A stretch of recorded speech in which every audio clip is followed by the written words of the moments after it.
సొంత గడ్డపై న్యూజిలాండ్ చేతిలో ఘోర పరాజయాన్ని చవిచూసిన భారత్ మరో టెస్ట్ సిరీస్ సమరానికి సిద్ధమవుతుంది.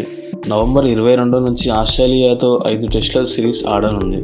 వరల్డ్ టెస్ట్ ఛాంపియన్షిప్లో టీమిండియాకి ఇదే చివరి సిరీస్. ముచ్చటగా మూడోసారి WTC ఫైనల్కి చేరాలంటే రోహిత్ సేనకు ఈ సిరీస్ అత్యంత కీలకం. ఈ సిరీస్ను కనీసం 4-0తో విజయం సాధిస్తే ఇతర జట్ల ఫలితాలపై ఆధారపడకుండా భారత్ ఫైనల్కి చేరుకోగలదు.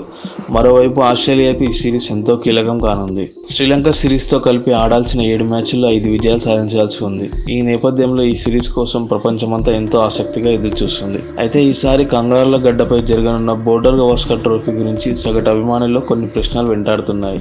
సాధారణంగా ద్వైపాక్షిక సిరీస్లో దేశాల పేర్లతో పాటు స్పాన్సర్ కంపెనీని జత చేసి సిరీస్కి నామకరణం చేస్తారు. కానీ భారత్ వర్సెస్ ఆస్ట్రేలియా టెస్ట్ సిరీస్కి బోర్డర్ గవాస్కర్ ట్రోఫీని ఎందుకు పిలుస్తారనే ప్రశ్న కొంతమందిలో కలుగుతుంది.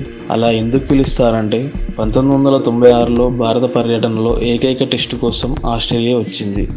అయితే ఆ సమయంలో టెస్టుల్లో 10,000 పరుగులు సాధించిన దిగ్గజ క్రికెటర్లు సునీల్ గవాస్కర్, అలెన్ బోర్డర్ల గౌరవార్థం సిరీస్ నిర్వహిద్దామని ఇరు దేశాల క్రికెట్ బోర్డులు భావించాయి. అనంతరం ఆ ఒక్క టెస్టుతో బోర్డర్ గవాస్కర్ ట్రోఫీని ఇరు దేశాల బోర్డులు ప్రారంభించాయి. ఇప్పటివరకు 16 సార్లు బోర్డర్ గవాస్కర్ ట్రోఫీ జరిగింది. అందులో 10 సార్లు భారత్ విజయం, మిగిలిన 6 ఆస్ట్రేలియా 5 సార్లు విజయం సాధించింది. ఒక సిరీస్ డ్రాగా ముగిసింది. అయితే ప్రతి 2 ఏళ్లకు ఒకసారి జరిగే ఈ ట్రోఫీని 2016-15 నుంచి టీమిండియానే గెలుస్తుంది. గత 2 ఆస్ట్రేలియా పర్యటనలోనూ మనదే పైచేయి. క్రికెట్ అభిమానులను కలిసివేసే మరో ప్రశ్న, ఆస్ట్రేలియా భారత్ టైమింగ్స్ భిన్నంగా ఉంటాయి. అయితే దీంతో ఏ టెస్టు ఎప్పుడు ప్రారంభమవుతుందా అని. అయితే తొలి టెస్టు ఆట భారత కాలమానం ప్రకారం ఉదయం 7:50 ప్రారంభమై మధ్యాహ్నం 2:50 ముగుస్తుంది. ఇక రెండో టెస్టు డే అండ్ నైట్. ఇది భారత కాలమాన ప్రకారం ఉదయం 9:30 మొదలవుతుంది.